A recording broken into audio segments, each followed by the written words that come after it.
आज हम बात करने वाले हैं ऐसे सेंटेंस स्ट्रक्चर के बारे में जिसमें क्या होता है कि जो डूअर होता है यानी काम को करने वाला जो पर्सन होता है वो हिडन होता है, उसको मेंशन नहीं करते हैं। वो क्या होता है? हिडन होता है, यानी कि not mention in the sentence.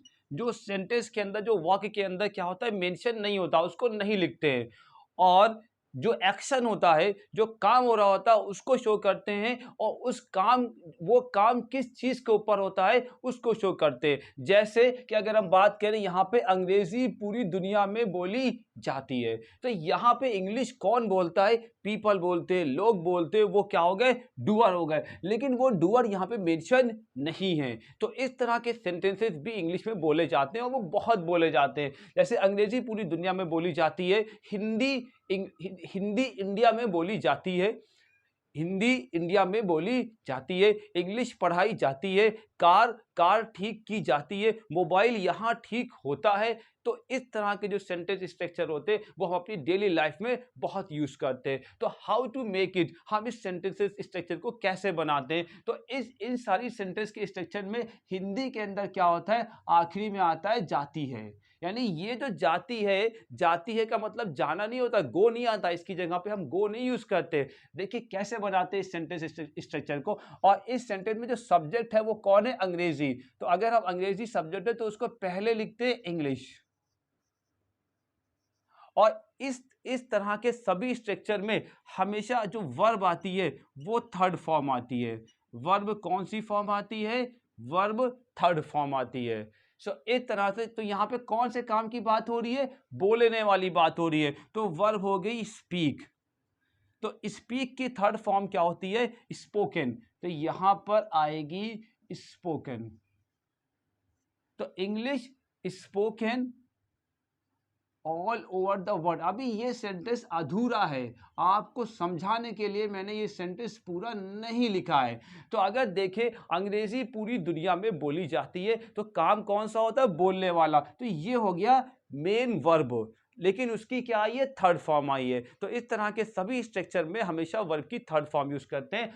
और एक चीज और, इसके अंदर ये नहीं पता कि टेंस कौन सा है, ये कब की बात है, प्रेजेंट की बात है, पास्ट की बात है, कि फ्यूचर की बात है। यानी हिंदी में तो पता लग रहा है, अगर आप हिंदी पढ़ते, अंग्रेजी पूरी दुनिया में बोली जाती, तो पता लगता है ये सेंटेंस क्या है? प्रेजेंट है।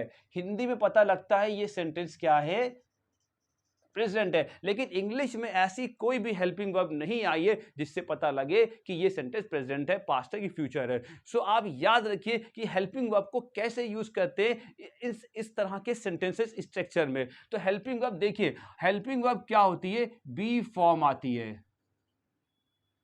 B forms. तो बी फॉर्म्स में क्या क्या होता है? इज, एम, आर, वॉज, वर। तो अगर सेंटेंस प्रेजेंट है तो इज, एम, आर आएगा, पास्ट है तो वॉज, वर यूज करेंगे। और अगर किसी काम के खत्म होने की बात हो रही है तो सेंटेंस आएगा B double E N, bean. क्या आएगा? B double E N, bean. और इस तरह के जितने भी सेंटेंस होते हैं उसके अंदर helping verb do, does, did नहीं आती, याद रखिए।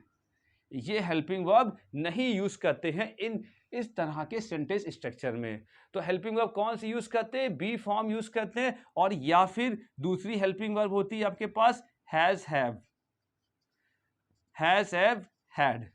या तो हैज, हैव, हैड यूज करते हैं, या फिर यूज करते हैं बी फॉर्म। तो हैज, हैव, हैड का इस्तेमाल तब होता है जब किसी काम के खत्म होने की बात हो रही। जैसे इंग्लिश बोली जा चुकी है, यानी यहां पे काम खत्म हो चुका है, कि उसको पढ़ाया जा चुका है, पढ़ाया जा चुका है।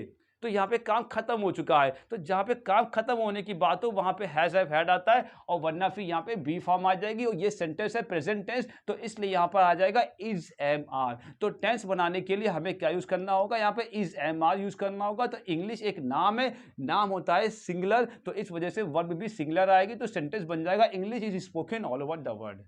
क्या बन जाएगा sentence? English is spoken all over the world. तो इसी तरह से जितने भी सेंटेंस होंगे सब इसी तरह से बनेंगे। तो दूसरा सेंटेंस हम बनाते हैं, जैसे अगर हम ये कहें कि हिंदी भारत में बोली जाती है। हिंदी भारत में बोली जाती है। तो यहाँ पे कौन सा काम होता है? बोलने वाला काम होता है, तो उसकी थर्ड फॉर्म आ जाएगी। और क्या बोली जाती? हिंदी बोली जाती। तो हिंदी क्या हो गया आपका? सब्जेक्ट हो गया। हिंदी क्या हो गया? सब्जेक्ट हो गया। कौन बोलता है? डूअर कौन है? पीपल। लेकिन पीपल इसके अंदर मेंशन नहीं है। तो इस तरह के जो सेंटेंस स्ट्रक्चर होते हैं, तो सब्जेक्ट के बाद यहां पर आएगी आपको हेल्पिंग वर्ब यूज करना होगी, और ये जो मेन वर्ब आएगी वो थर्ड फॉर्म आएगी। मेन वर्ब ये होती है, बोली जाती है, तो यहां पर हो जाएगा उसकी थर्ड फॉर्म आएगी, यानी कि स्पोकन। स्पीक माने बोलना होता है, उसकी थर्ड फॉर्म होती है स्पोकन। अब ये सेंटेंस है प्रेजेंट टेंस, तो इस वाले स्ट्रक्चर में कभी भी helping verb do does did का इस्तेमाल नहीं करते। डू डज डिड नहीं आती है। तो अब आपके पास दो हेल्पिंग वर्ब बची, इज एम आर यानी be form, is am are was were, और या फिर has have had. Has have had जब आती है, जब परफेक्ट की बात होती है, जब काम फिनिश हो चुका होता है। तो यहाँ पे फिनिश तो काम हुआ नहीं है, तो ये सेंटेंस है प्रेजेंट टेंस, तो इस वजह से इज एम आर आएगा। तो यहाँ पे हिंदी के साथ एक नाम है, तो एक नाम सिंगुलर होता है, इस वजह से इज आ जाएगा। हिंदी इज स्पोकन, इंडिया में बोली जाती है। Hindi is spoken in India. तो इस तरह से सेंटेंस बनता है। इस तरह का जब भी सेंटेंस आ जाए, हिंदी का सेंटेंस स्ट्रक्चर इस तरह से हो, तो इंग्लिश इस तरह से बनती है। सो ये these are the passive voice. ये जो सेंटेंस होते हैं ये पैसिव वॉइस होते हैं। सो इस तरह से अगर ये कहा जाए कि मोबाइल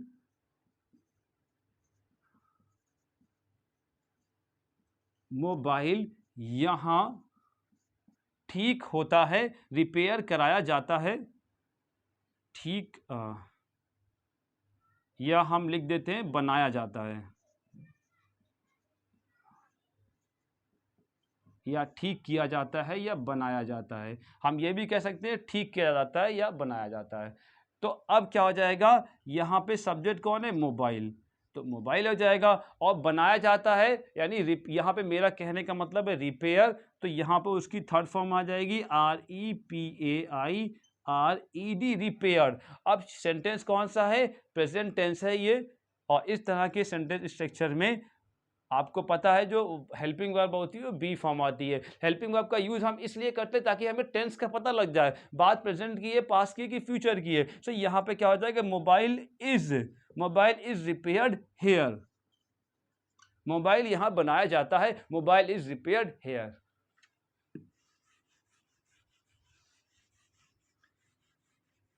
दो तीन सेंटेंस और देख लेते हैं। सो अगर ये कहा जाए कि मुझको डांटा जाता है, मुझको घर पर डांटा जाता है, मुझको घर पर डांटा जाता है, ये जो सेंटेंस स्ट्रक्चर है ये किसके? On the basis of passive voice, यानी पैसिव वॉइस के स्ट्रक्चर पे ये सेंटेंस बनेगा। तो अब किसको डांटा जाता है? मुझको, यानी जो एक्शन है वो एक्शन मुझ पर होता है, मैं एक्शन नहीं करता हूं, मुझ पर एक्शन होता है। यानी जो सब्जेक्ट है वो एक्शन नहीं करता है। सब्जेक्ट यानी कि डू, यानी ये जो सब्जेक्ट है does not perform any action. जो डांटता है वो तो लोग होते हैं ना, वो उनको मेंशन इसके अंदर नहीं किया गया, यानी डूअर मेंशन नहीं है। तो मुझको डांटा जाता है, डांटना होता है स्कोल्ड, तो थर्ड फॉर्म आएगी। ऐसे सभी स्ट्रक्चर में मेन वर्ब की थर्ड फॉर्म आती है। अब ये सेंटेंस है प्रेजेंट, डांटा जाता है, तो आई के साथ आता है एम। आई एम स्कोल्डेड, क्या होगा? आई एम स्कोल्डेड, कहां पर? घर पर डांटा जाता है, तो I am scolded at home. तो इस तरह का सेंटेंस बनेगा, I am scolded at home, मुझको घर पर डांटा जाता है। अब आप इसके अंदर ये जोड़ लिए, मुझको कभी कभार घर में डांटा जाता है, तो I am scolded sometimes at home. तो आप क्या यूज कर देंगे? सम टाइम्स, मुझको कभी कभार घर में डांटा जाता है, I am scolded sometimes at home. या आप ये कहें मुझको रोज डांटा जाता है, तो I am scolded daily at home. तब आप क्या यूज कर सकते हैं? डेली यूज कर सकते हैं, I am scolded daily at home.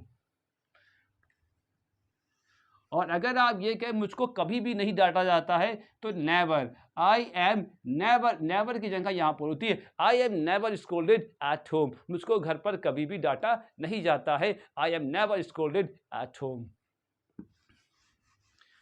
तो इस तरह से अगर हम ये कहें कि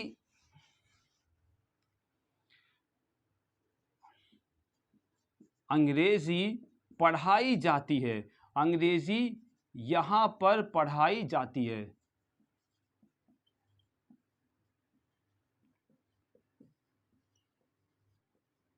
तो इस सेंटेंस को देखिए, यहां से पता लगता है कि काम कौन करता है वो मेंशन नहीं है। इसका मतलब जो पढ़ाने वाला पर्सन है is not important, action is important, यानी ये जो काम होता है पढ़ाने वाला ये इंपॉर्टेंट है। और सब्जेक्ट कौन है? सब्जेक्ट है अंग्रेजी, जिसके बारे में बात करते हैं वो क्या होता है? सब्जेक्ट होता है। तो ये एक स्टेटमेंट है, ये क्वेश्चन वोश्चन तो है नहीं, ये एक स्टेटमेंट है। तो सब्जेक्ट से शुरू होगा सेंटेंस। तो यहाँ पे सब्जेक्ट कौन है? इंग्लिश। तो यहाँ पे लिख दिया जाएगा इंग्लिश। अब कौन सा काम होता है? पढ़ाने वाला। तो ऐसे जितने भी स्ट्रक्चर होते हैं उसके अंदर मेन वर्ब की थर्ड फॉर्म आती है। तो पढ़ाने का होता है टीच और थर्ड फॉर्म होती है टॉट। तो अब यहाँ पर तो हेयर हो जाएगा। अब लेकिन यहाँ पे एक चीज और समझना है कि आपको यूज करनी है हेल्पिंग वर्ब, जिससे ये पता लग सके बात प्रेजेंट है, पास्ट है, फ्यूचर है। और पैसिव वॉइस में helping verb do does did नहीं आती है, डू डज डिड नहीं आती है पैसिव वॉइस में। तो हेल्पिंग वर्ब कौन आती है?